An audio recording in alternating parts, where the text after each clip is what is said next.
오늘 고린도전서 8장은 우상에게 바친 제물을 그리스도인이 어떻게 대해야 하는가라는 질문에 대한 바울의 대답입니다. 이 문제도 고린도 교인들을 둘로 갈라놓았습니다.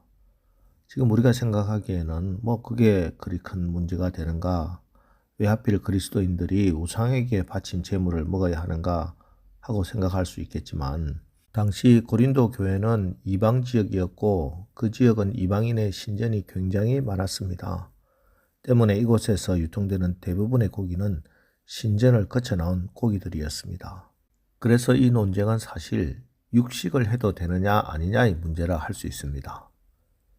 근데 이게 당시 고린도 교회에서는 아주 심각하고 첨예한 대립을 하게 만드는 문제가 된 겁니다. 1절, 우상의 제물에 대하여는 우리가 다 지식이 있는 줄 아나 지식은 교만하게 하며 사랑은 덕을 세우나니. 바울은 우상의 제물에 대해서 우리가 다 지식이 있는 줄 안다고 말합니다. 그 지식이 뭐냐? 4절, 그러므로 우상의 제물을 먹는 일에 대하여는 우리가 우상은 세상에 아무것도 아니며 또한 하나님은 한 분밖에 없는 줄 아노라.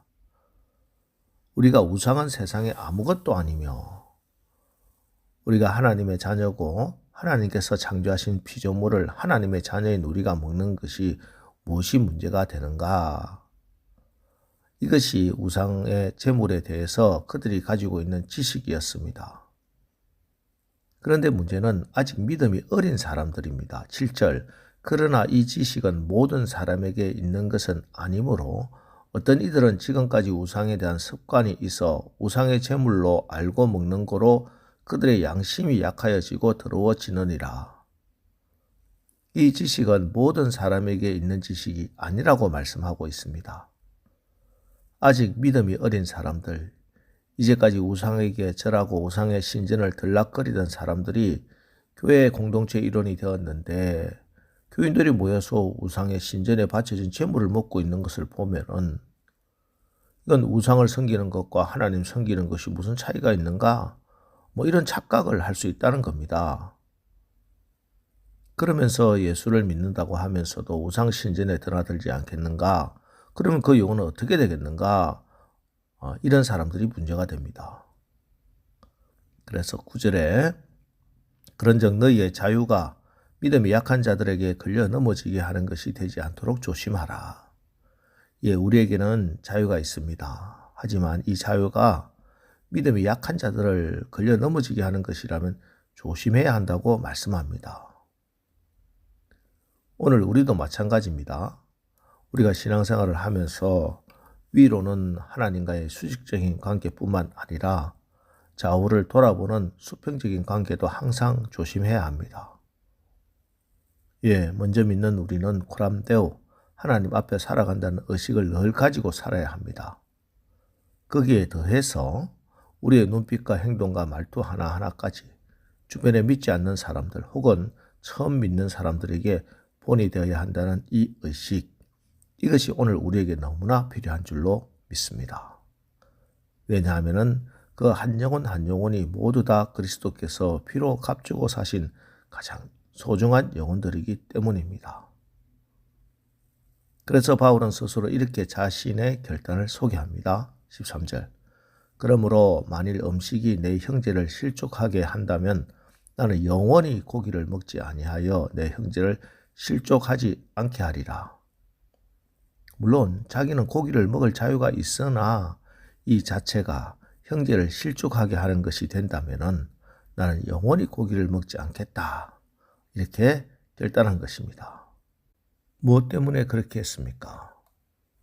영혼 때문에 그렇습니다. 그 영혼은 그리스도의 핏값으로 사신 영혼이기 때문입니다. 예, 그렇습니다. 지식보다 더 소중한 것이 사랑입니다. 한 영혼을 사랑하는 그 사랑 때문에 내가 가지고 있는 지식, 자유를 포기할 줄 아는 그 사람이 진정 하나님의 사람입니다. 그래서 다시 1절 말씀을 보세요. 우상의 제물에 대하여는 우리가 다 지식이 있는 줄을 아나 지식은 교만하게 하며 사랑은 덕을 세우나니. 무슨 말인가요? 우리가 신앙적인 어떤 영적인 지식이 필요한 것이기는 하지만 그 자체가 믿음은 아니라는 말씀입니다. 오랜 신앙생활로 신앙의 경험과 신앙생활이 능숙해질 수는 있으나 그것이 믿음은 아니라는 말씀입니다. 믿음은 본질적으로 겸손함과 자기 포기를 전제로 합니다. 그런데 믿음 생활을 오래 하고 어떤 신앙적인 지식이 있다고 그 지식을 기준으로 다른 사람을 비판하거나 정죄하는 도구가 되어서는 안 되는 겁니다. 그렇습니다. 사랑이 없는 지식은 늘 누구를 정죄하는 데 사용됩니다. 중요한 말입니다. 영적인 지식을 쌓는 것, 영적인 깨달음이 깊어지는 것 중요하고 나에게 큰 유익이 되지요. 하지만 이것 때문에 교회 공동체 안에 특별히 믿음이 연약한 사람들을 시험 들게 하는 것보다는 덕을 세워야 한다는 겁니다.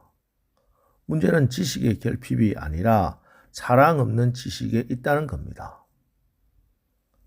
사실 알고 보면 교회마다 다 이 문제입니다. 사랑이 없는 신앙의 이름으로 얼마나 많은 사랑하는 주님의 자녀들이 교회에서 상처 입고 교회를 떠나고 힘들어 하는지요. 여러분, 우리가 거창하게 인류를 사랑한다 뭐다 하기 전에 우리 가족부터, 우리 교우들부터, 특별히 어린 사람, 연약한 사람부터 사랑해야 합니다.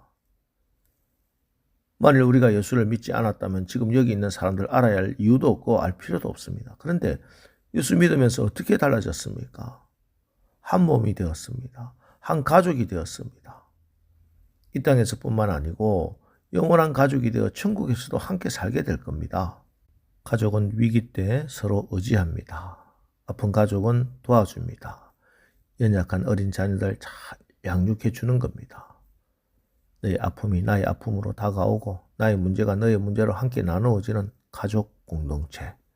그 모습은 주님이 그토록 세우기 원하셨던 바로 그 교회의 모습입니다. 그리고 그 가족 공동체로서 교회를 지켜나가는 것이 우리 성도들의 마땅한 사명입니다.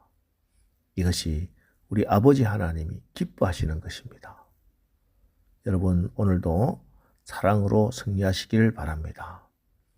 오늘도 사랑으로 배려로 우리 아버지 하나님의 마음을 시원하게 해드리는 효자 성도들, 하나님의 자녀들 되시기를 주님의 이름으로 축원합니다.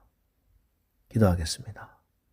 하나님, 우리가 자기의 지식을 믿음으로 착각하지 않게 하시고 이것이 옳은가 틀린가 보다 더 중요한 것이 이것이 교회의 덕을 세우며 예수님이 기뻐하시는 것인가를 늘 생각하고 하나님의 사랑과 이웃 사랑의 계명을 지키게 하옵소서. 주님, 우리가 예수 그리스도의 피로 한 아버지의 자녀, 형제, 자매가 되었음을 믿습니다. 우리 서로가 너의 아픔이 나의 아픔으로 다가오고 나의 문제가 너의 문제로 함께 나누어지는 가족 공동체로 세워지게 하옵소서. 성령으로 충만하게 하옵소서. 그래야 우리 가운데 하나님 나라가 임하는 역사를 경험하게 하옵소서. 예수님의 이름으로 기도합니다. 아멘.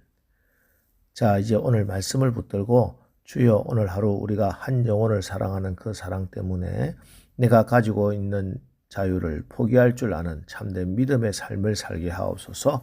우리 합심해서 기도하고 나가겠습니다. 우리 기도하겠습니다.